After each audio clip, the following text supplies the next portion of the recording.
guess one of the things that I think about when I think about like the hardest part of being a therapist is I think more about like the conditioning around like therapy that we get in school. Like I was going through social media this morning. I was looking at this whole thing about professionalism, and that always irritates the hell out of me.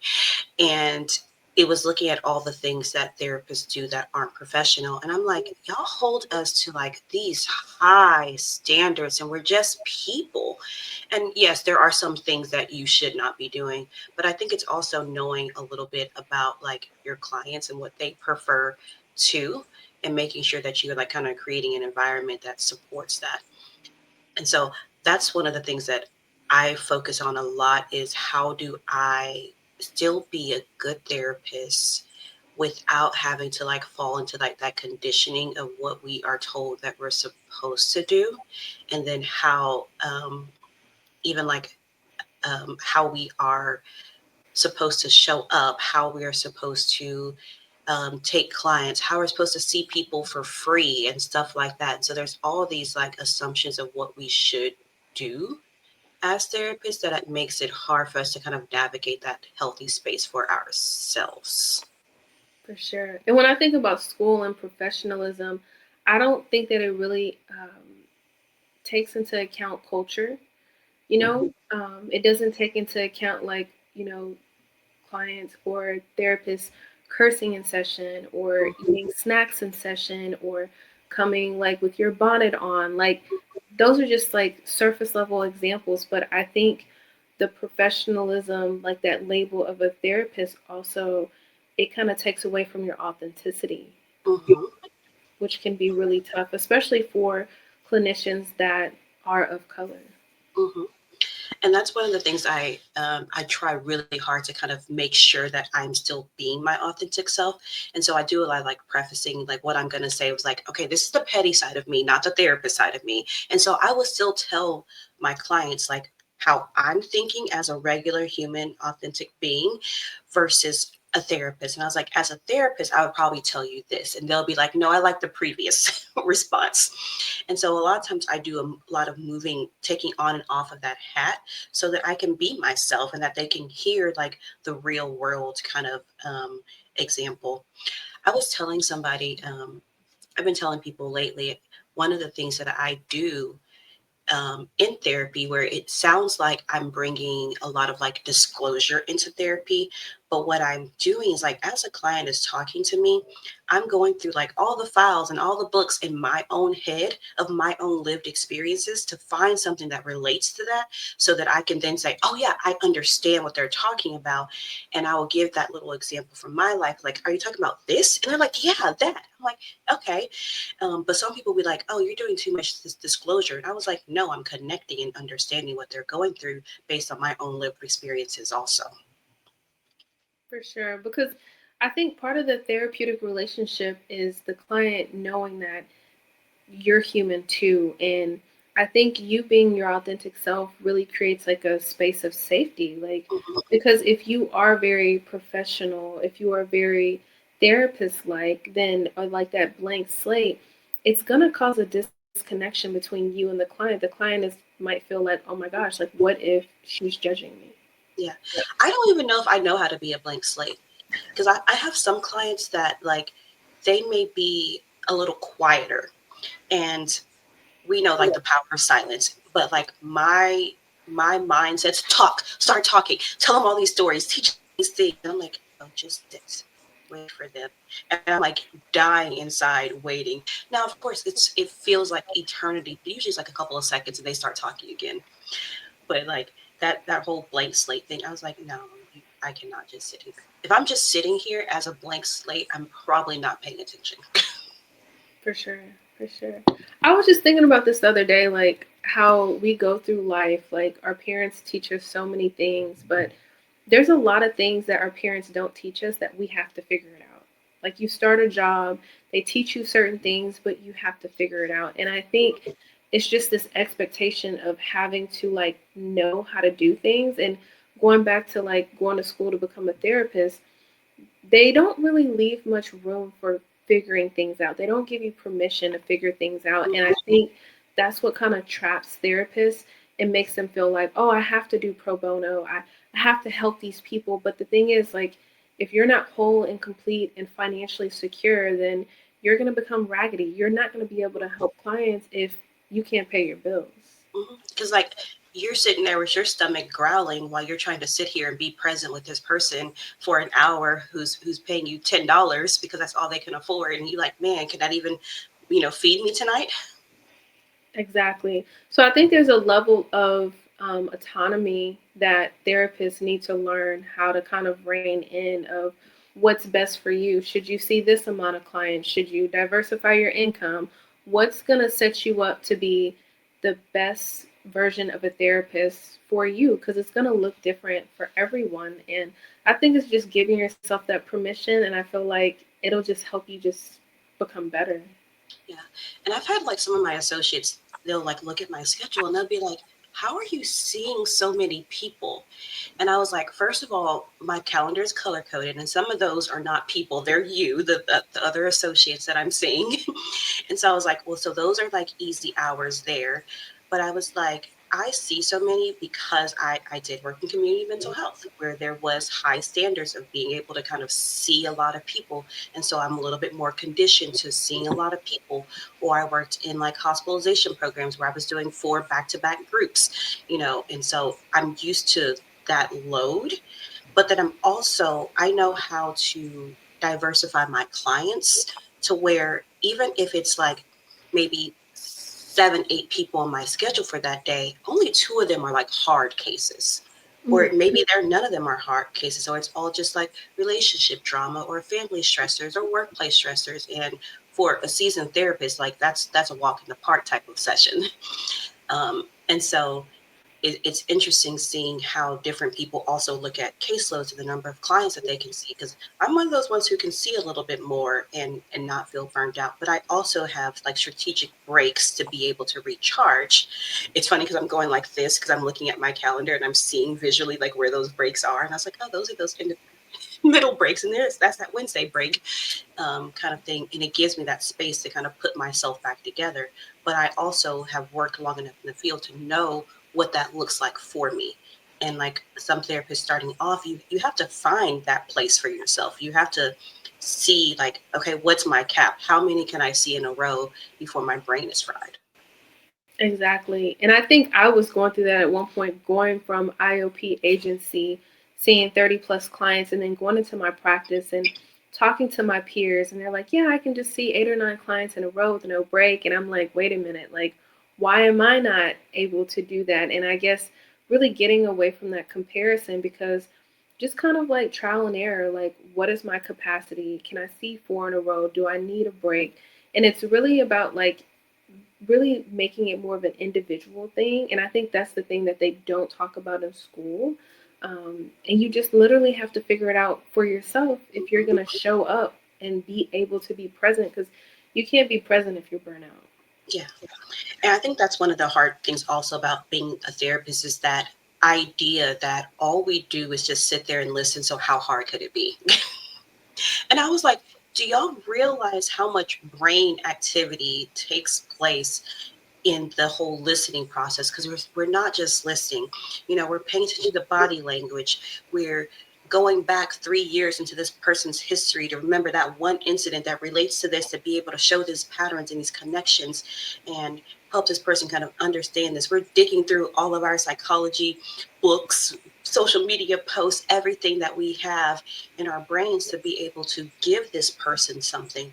And that takes a lot of energy. Yes, that's a good point. So, the last few months, one of the things I asked myself is, what are the things that I don't like about being a therapist? What are the things that drain me? Like, how can I like take things off of my plate? Basically, what I ask clients, what can they take off of their plate? And one thing was notes. Notes was really taking me out. I felt like I was getting behind. So, I just looked into the AI notes, and it was something that was like very beneficial. It was very helpful. Talked to my clients, updated my intake forms, and that has saved me so much. Just feeling behind, feeling like, I'm never going to get caught up. And I really feel like that kind of helped me just free up some bandwidth. Mhm. Though that makes me think about like additional complexities on top of being a therapist. It's like when you have your own like mental health challenges, like me and my ADHD. And when you say notes, and it's like, yeah, I use those systems too. But then it's like, well, the note is generated over here. And my brain says, that's a lot of steps to move that from over there to over here in your EHR system.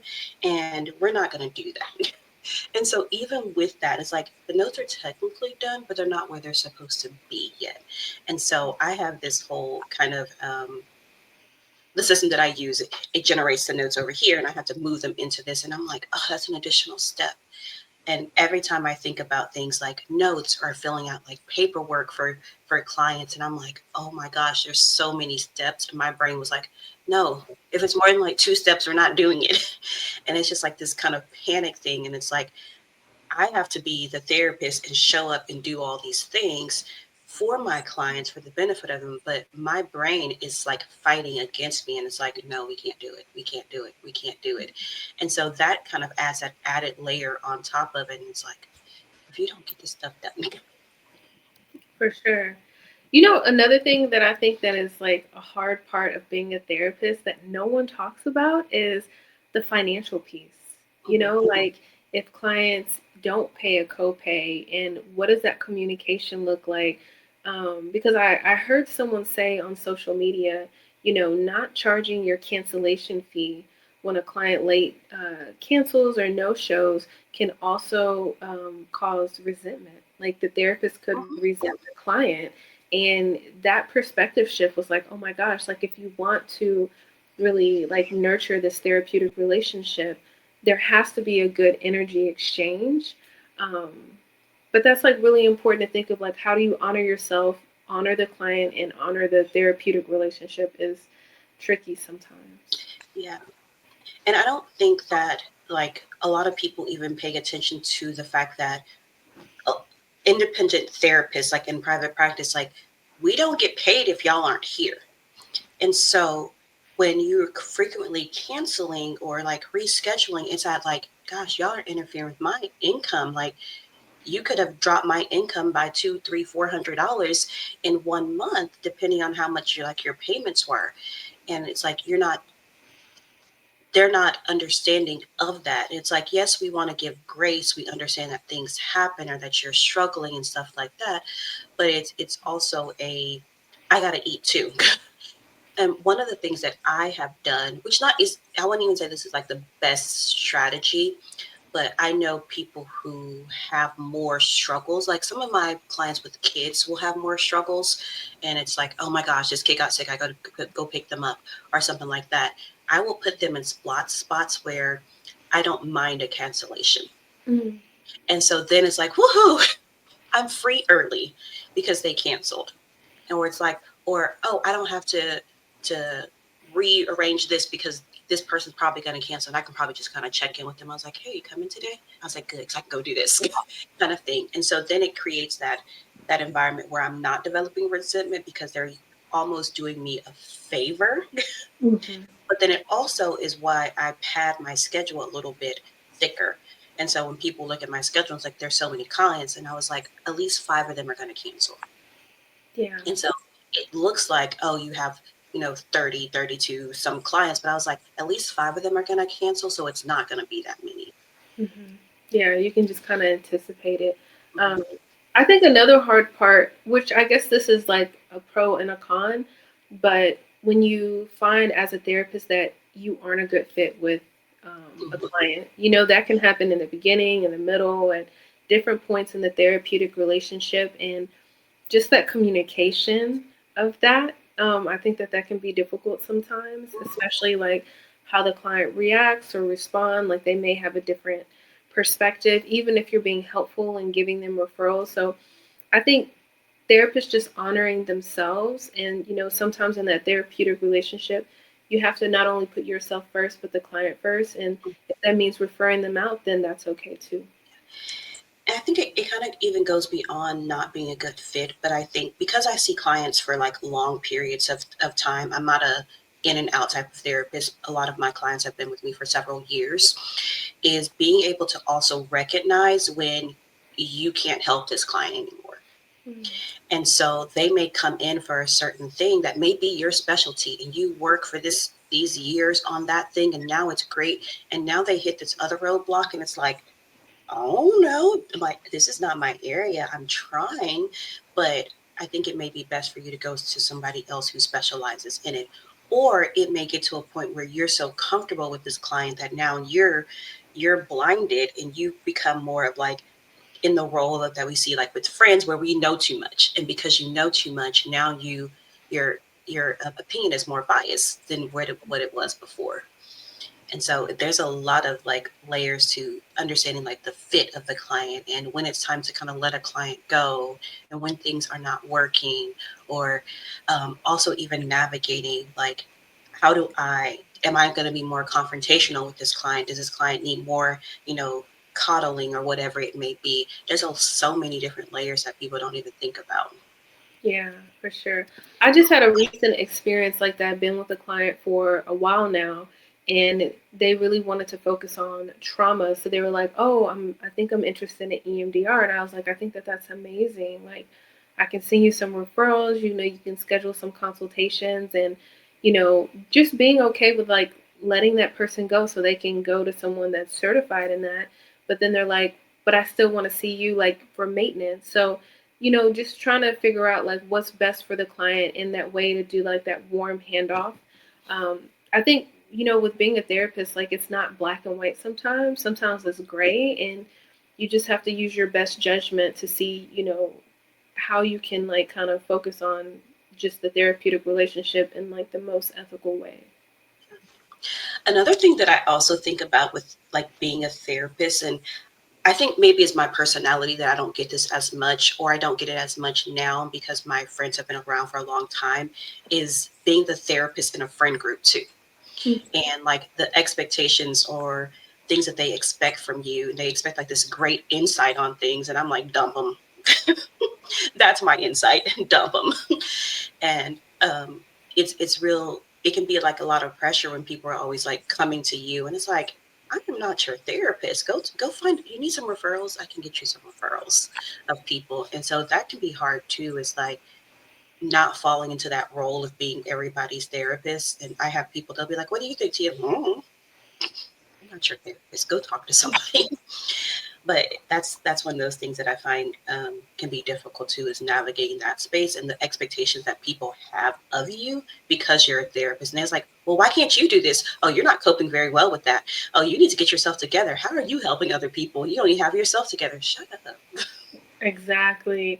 But I think also just like being a therapist and being in public, like I don't always share that I'm a therapist. Like I just don't, because the times that I've had, people are like, well, first, are you a massage therapist? Like, what type of therapist are you? I'm like, okay. And then it's like, are you analyzing me? And it's like, you're not paying me enough to do Why would I that. be using my brain power for that? Yeah, so it's just like, is it safe to say you're a therapist? Like whenever you're out and about, you're, at a play date with the mom, and then, 30 minutes later, it's like about the divorce. And it's like, okay, I guess as a therapist, knowing how to, establish your healthy boundaries and like communicating it in a way that's still, kind, but at the same time stern, like, I can send you some referrals or some resources, but I am not your resource right now. Yeah. And so, but I always tell people, I was like, the opinions or advice or whatever you're going to get from me as a friend is completely different than what I would say as a therapist. Mhm. And it's like, because as a friend, I'm just going to tell you straight up, dump them, you're being stupid. But I'm not going to tell my client that. For sure. I may find a very nice way of saying it, but I'm not going to like tell them straight up like that. And so Mhm. it's an interesting kind of place to be when you're like the therapist of the family or the friendship group. Luckily, I have my own individual group of friends, and we're all therapists. And so the conversations are great because they're very deep and processed and all this kind of stuff. And we have an understanding, but nobody is like using each other as a therapist. Nice, nice. I think another thing that's, hard about being a therapist is transitioning into being like a business owner and, you know, how do you market? How do you connect with the people that you want to connect with? I think that that can be really tricky. Should it be very virtual and online? Should it be going to networking events? Like, where are you finding your clientele? Um, I think that that was not talked about enough in school. I don't think school prepares you for the business aspect of it.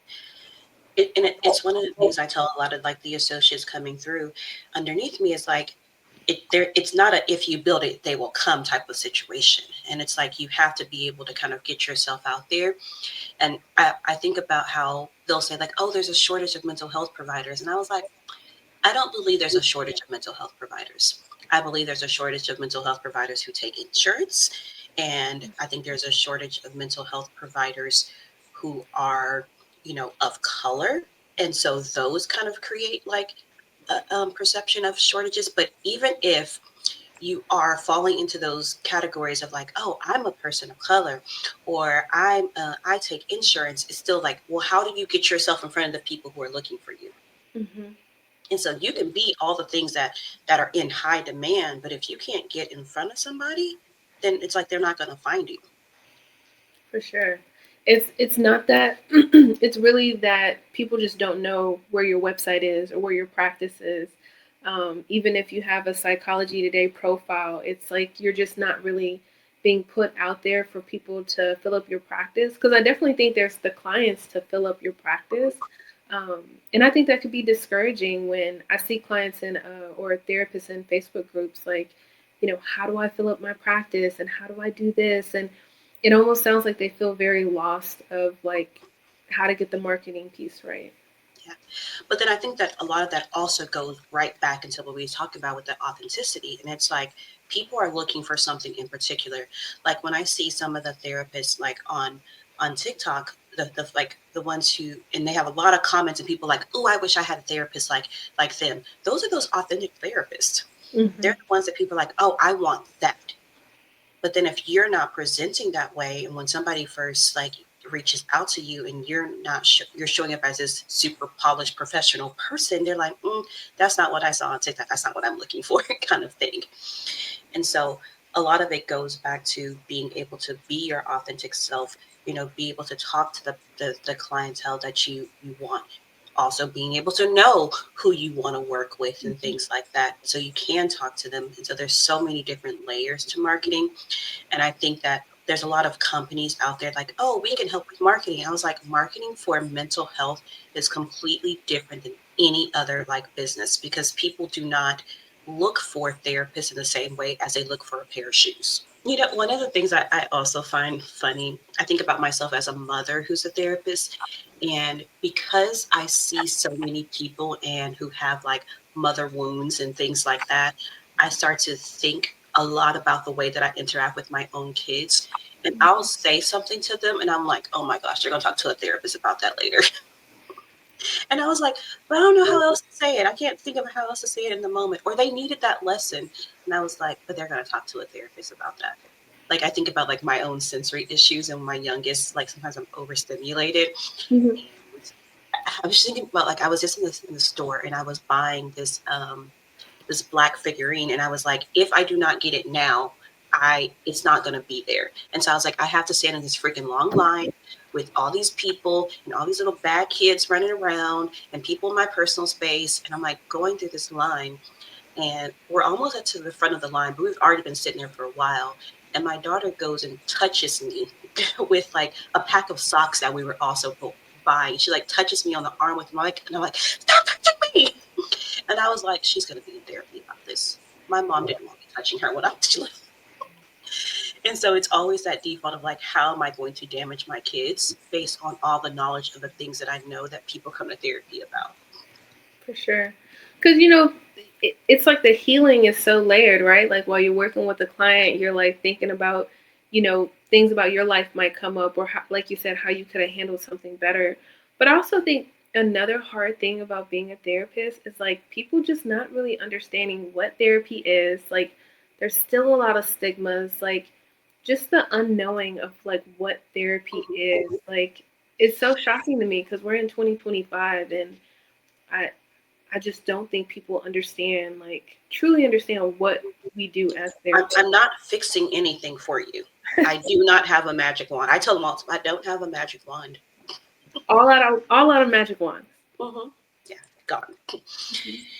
But I think that, and I think that a lot of people, I see this also with like different cultures of people where it's like, I need help with this problem in particular, fix it.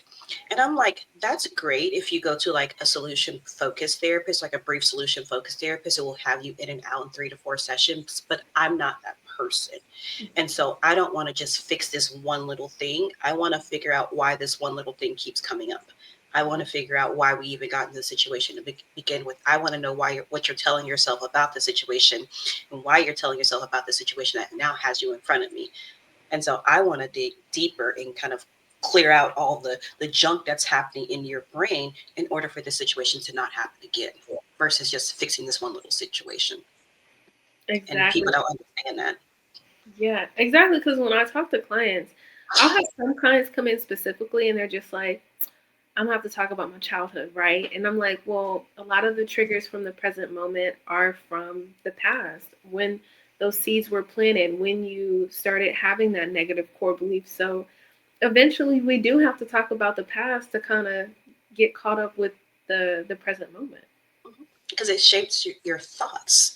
And I always use the example of like why I have so many Christmas trees during Christmas. I have 6 Christmas trees. I'll probably add another one this year, and I'll probably keep on adding them until I leave the country, and then I'll be selling all these Christmas trees. But it's all because there was one Christmas we had just moved to a new house, and so you spend all this money moving, and like we didn't have a Christmas tree that year. And I was like, I still remember that one Christmas. All the rest of my childhood always had a Christmas tree, but that one Christmas did not have a Christmas tree. And I was like, never again. And so even when I was like 16 and started working, I started paying for Christmas trees. I was like, I'm going to buy a Christmas tree for the house. And as an adult, I have always had Christmas trees and multiple Christmas trees in my house. And I was like, that all stemmed from that one Christmas of not having a Christmas tree when I was like third grade. Yeah, sometimes it's just those little moments that kind of create these wounds, and then it's just wounds layered on top of other wounds. Hmm. And you think it's the thing that you're focused on right now, but it's like it's just relationships are just mirrors. Hmm. Yeah. And so it's always interesting when people just want to focus on one thing. And I'm like, there's so many layers to this. And because I see people of like different cultures and religious beliefs, and I'm like, no, we have multiple layers because we have to think about like what your family system was telling you, what your religious system was telling you, what your community was telling you, and you have all these mixed of messages, and you have to come to this conclusion about things based on these messaging. And I was like, now we have to go back and weed through all of that and see what's valid thoughts for you and what's invalid thoughts for you before we can even really work on this stuff. But what I tell people is like, I will give you some band-aids to make you feel a little bit better right now, but we got to go back that way. Yeah. And I don't know about for you, but I know for me, like overall, like just the fulfillment of being a therapist, the flexibility of my schedule and being able to see the type of clients that I want to see, like I definitely think there's more pros than cons. I think a lot of the cons are just the figuring out part that I was talking about earlier, and that can feel very uncomfortable. But I think some of those topics are temporary, and they won't always be like that, area of like uncertainty. Yeah, and that's one of the things that I like about seeing clients for long periods of time is that we'll have those moments where we sit back and like, you remember what you were doing 4 years ago? You were out of there. You were dating so and so, and you were doing this, and you were doing that. You were letting people take advantage of you, and now look at you. And so those are like my moments where I just like, man, we did some really good work.